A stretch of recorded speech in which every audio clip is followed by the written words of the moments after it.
Alright guys, so we're at a new house today. We actually live right down there. This is one of the roads that you take up to the highway. I'll introduce the family in a second, but right now they're living here. And this is the house they're building.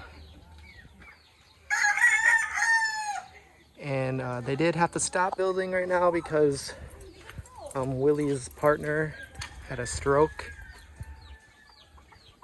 But I'll talk to them in a second. Just want to show you what they built so far. There's their entryway.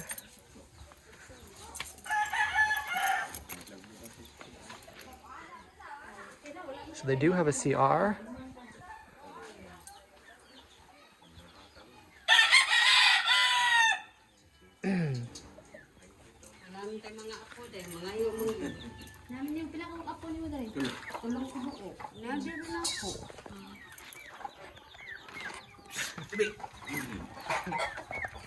All right, hello. Hello. So, wanna introduce yourselves? This is Willie Willie.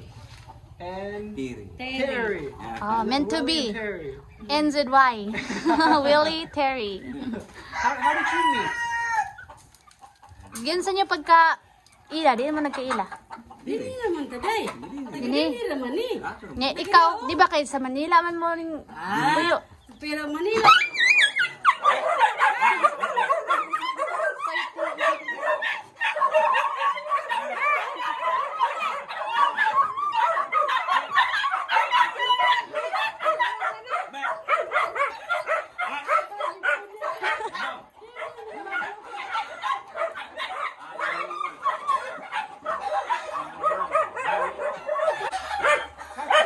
Tato is following.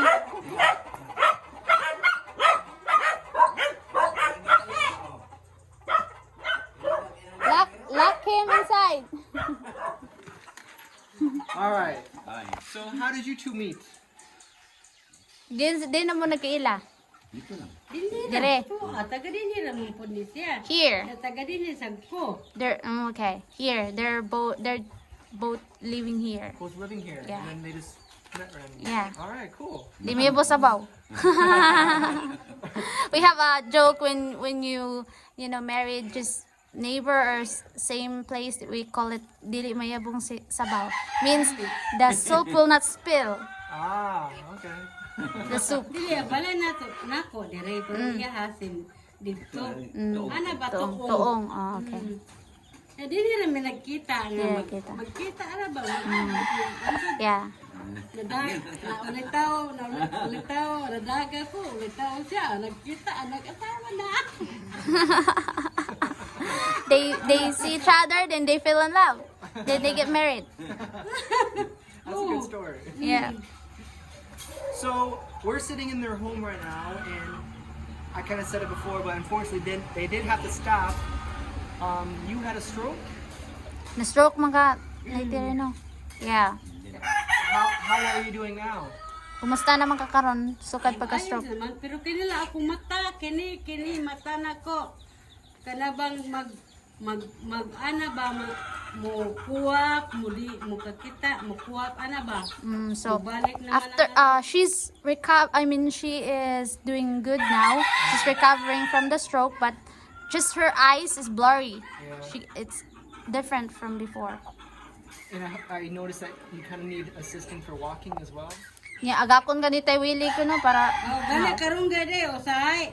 O kanagay maglakaw ko, di mo gina ko kumpiyansa kay bati yung Yeah. tumba ko. mm, Iya, di kong gulitan.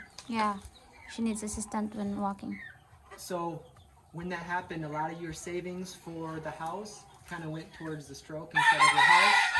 Kanang di ba dako mo gasto sa ko ano imbis inyo itong ihapak sa balay na punta na lang sa imong hospital. Napunta lang sa balay niya. Yeah. Okay.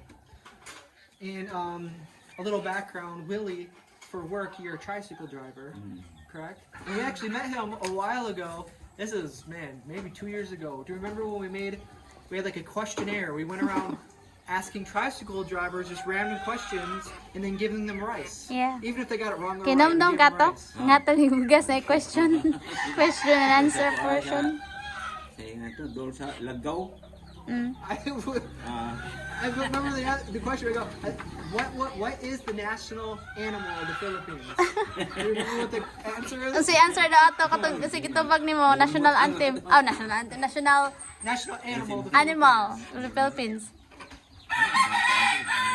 One of them said dinosaur. Were you the one that said dinosaur? Imo ako sa tubag nimo. Remember pa kasi mo tubag? wala na eh. She forgot. No, I think the water buffalo or the Yeah. Carabao. Carabao. Oh, question naman sa una nito, Toledo. Oh, tricycle driver. Dito sa kuwan. Dagang emi dito? Mga 2 years na Tubag kasi. siya. Wala. Did he answer? I don't remember what question. I think we he asked him. answered dinosaur. I don't remember. Remember, we have to take a look at those old videos. But today we're here because of Mark. Someone by the name of Mark wants to help you out a little bit because it really they're trying to build a house and they had a stroke, so it kind of stinks that they had to stop for now. But someone named Mark wanted to give you Gikan guys ni a Mark. Naay hatag si Mark ninyo. Mark, gikan ni Mark.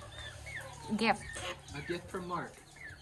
So it's 1, 2, 3, 4, 5, 6, 7, 8. 8,800. From Mark. From Mark. So, ra makasugod-sugod na magpalit og kanang materials sila hinay-hinay. Oo.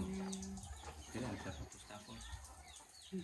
So this can help you guys with some materials or maybe medical, anything you really want. Yeah. This is from Mark. Thank you very much, Mark. This is a big help. Like for like an average for a tricycle driver, how much do you bring home like a day or week? Kung sa tricycle driver tay, pila sad imong madala kada adlaw tay? Hindi ko makakuha dahil sa'yo wala. Ganyan ko tayo. Kapait lang ko. Makapalit ang buhaw. So, ay, maura. Enough to buy food every day. Food every day. Since they're living with their grandkids also, and she has maintenance from after the stroke. So it's a big help. So that's like another thing, like, it's hard to save up for these extra things, like building a house or, any other things, getting a motorcycle or a motorbike or anything really extra besides food on the table and, medications if you need it and like some kind of emergencies. So having work, even if you have work, it really doesn't get you much extra. So Yeah. this is a huge, huge blessing. So Mark, thank you very much. And there you go. Yeah. Thank you, Mark. Thank you.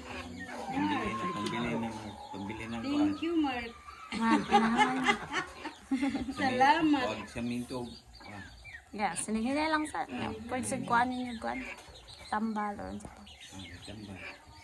Alright. These are very good people. So Naman that, I know they're going to use it wisely. Kuan, kada adlaw di ko miinom. Maintenance. Tambal. And what's your next step? What's your next step with the house? Do you think? Sa may plano nimo sa hinihinay sa imong balay. Sa may next step ani. Sa next step ani imong balay. Para pataas.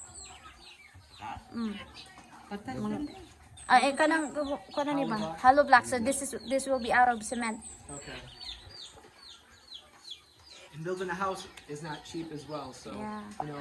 if they had to wait until really earn enough money doing tricycle, he'd have to wait a very long time. Yeah. So And before Terry, she has sari store, but after she got she had a stroke, she stopped. yeah, that's not. So it's a big help. Thank you, Mark. Thank you, Mark. Salamat, Mark. Hey, Thank you. I'm not Mark. I'm Dustin. They know. Thank you. Salamat. You're welcome. Thank you, Mark. Thank you very much, Mark. Salamat. Thank you. All right, guys. I guess take care, and we'll Salamat. see you guys next time. Bye-bye. Bye-bye.